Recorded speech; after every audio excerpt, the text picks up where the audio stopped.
Hey guys, what's up? This is Jarrell. It's been a minute since I've been in a video. This is one of my first recordings for 2021. I did want to jump on here real quick just to kind of talk about something that is pertinent to things happening right now in the world.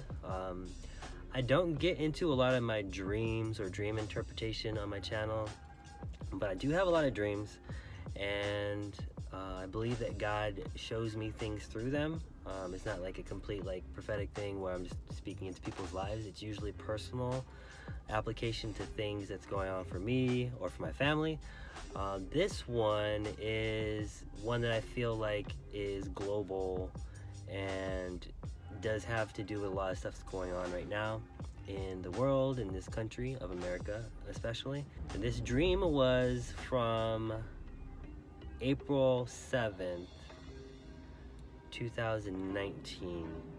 And basically I'll just read the dream and talk a little bit about what my interpretation is, how it applies to America and the world, and some things that are going on right now. I'm just gonna read it from my notes on my phone. And the title of this dream was F Word. I only remember small parts, very small parts of this dream. The first part feels like in the dream I had a word from the Lord or something like that, and it was basically saying that a major deception was going out by the end of the year. That would have been end of 2019. And I don't think it was being revealed as much as it was just happening. It was a global thing and not like a personal thing, application for us, but happening to the world. I believe there was an F word that I was trying to remember, because in the dream I think I knew it, but when I woke up it escaped me basically, and I didn't know if it was being concealed or if I really knew what it was. Early on I thought maybe it had to do with fashion, something in the fashion industry, because we were watching shows and they were talking about fashion and stuff like that. But that's pretty much it. It was a great deception, and it had to do with an F word, and it was going to happen globally in the end of 2019. So basically, what happened at the end of 2019 that could have been a great deception? And what I interpret it as, not just the pandemic, not to say that that was itself was a lie or something, but the way that it was handled in the media and in the government and by a lot of people in power. And that happened right at the end of 2019. I think the first cases were in America January, I believe, and it didn't seem like it was a big deal yet. And it wasn't until March when things started to get locked down, the 2 weeks 15-day lockdown that lasted almost a year now. So that all happened later. So that happened at the end of 2019, and by 2020 I was still wondering, what was the F word? Was it something that happened already? Did we know it? Because that technically started in 2019. There was the fires that happened. There was so many things that was going on already, but obviously this thing around the pandemic was by far the largest thing.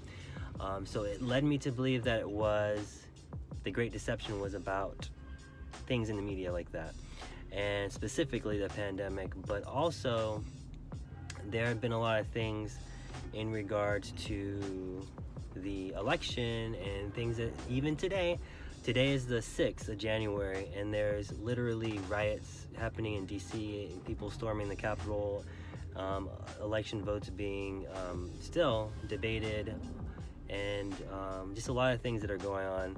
So part of me was like, well, I see the Great Deception, and it's like the media and the government and a lot of cover up and different things. How does it connect to what I was dreaming about in a dream, and what does it have to do, and what's the application, and what can I learn from it, and why, if anything, do I share this for people to get something out of it, and what could that be? So that, I feel like, encompassed what the Great Deception was, with just a lot of stuff that's been happening for over a year now. But still, the F word, I was wondering still what that was. And I played a bunch of different scenarios. The fires happened in Australia, and then even here in California. Is it fire? And I played with a lot of different things. Like what word can I drop in there that fits to what connects all these pieces? And even with stuff going on with fraud, I was like, well, is that the word, the F word, in dealing with the election and stuff? And that was like close, similar, but it was kind of too specific to one kind of thing happening. And what it seemed to boil down to with all these different branches of what was happening, and where I was like trying to figure out, like, God, what is this word about, and where does it affect people, and where's the connection? It had to do with fear, because in every category, every scenario, if it goes from the fires, if we're talking about the fires in Australia or the fires in California, if we're talking about the election, if we're talking about things with the police, if it's talking about fraud, if it's talking about pandemic, if it's talking about the virus, all these different things, what has been like a common thread? And really it's been fear.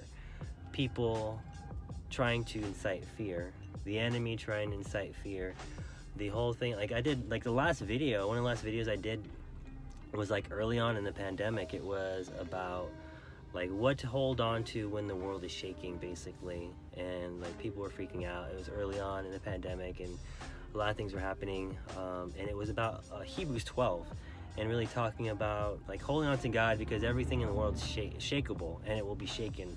So he's the only thing that's constant. He's the only person that we can trust, rely on, and hold on to. So that was kind of that lesson. So what is the antithesis of faith? It would be fear and them losing light. The sun is going down. It looks pretty cool, actually. This is what the sun looks like. It looks like this. So basically, the opposite of faith, fear. So fear was like the underlining current, the common thread through all these things. Fear about fires, fear about election, fear about pandemic, the virus, fear about fraud, fear about all these different things, and police and brutality and BLM. Fear is kind of the running theme throughout like all of these things. So knowing that, I started to see a lot, like it was very blatant. Like there was politicians, like I don't know, governor or the New York mayor or governor was saying like, well, what's been keeping you guys safe during this pandemic? How, like, what are we doing that's good? What did we do that's right? It's like, because fear. I made you guys afraid of the virus, and then that's been protecting you. I believe they didn't have the same level of fear. And what caused so many people in New York to change their behavior? It was the fear. Why do you guys wear the masks now?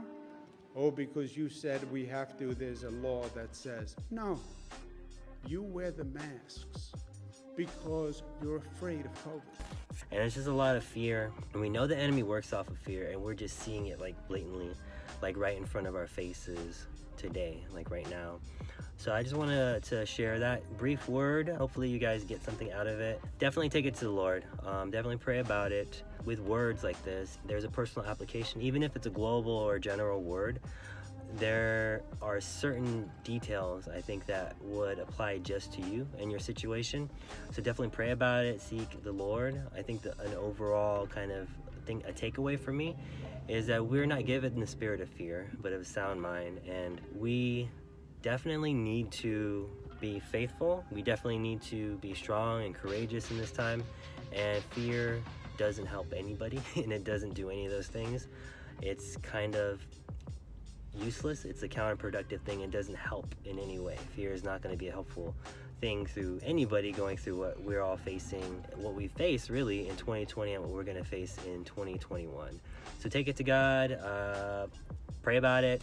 I pray that you guys are doing well and that you're being safe out there. There's a lot of stuff going on, and I'm not even looking too much at the news today yet, so I'm pretty sure there's a ton of other stuff already out there.